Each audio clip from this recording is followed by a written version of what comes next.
Good morning, year four. It's another poetry task for you today, and the kind of poem that we're going to look at is called a list poem.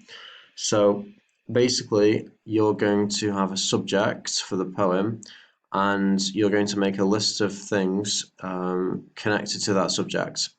But you want those things to flow together in a way that will give some kind of mood or some kind of feeling. So it can look pretty random, but think about the effects you want to give as well. What kind of feeling do you want to create? So, if your theme is maybe nighttime, do you want to be choosing words, ideas that are going to create this kind of maybe busy city nightlife situation, or is it going to be more like a spooky, quiet, haunted kind of feel?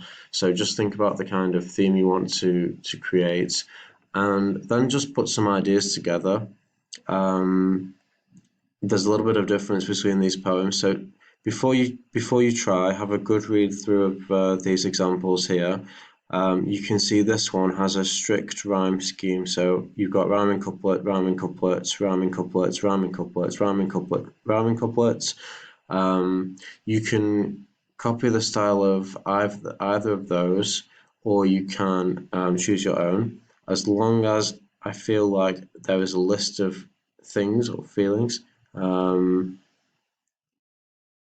in the poem, it's okay. So it's just saying that adjectives basically. Sometimes the adjectives, not adjectives. Sorry, it's a list of nouns basically, and some of those nouns have adjectives.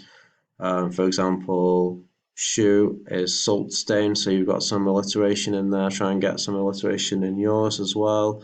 Um, Empty packets, plastic car. So actually, most of those do have adjectives. So if you can get some of those in as well, that's great.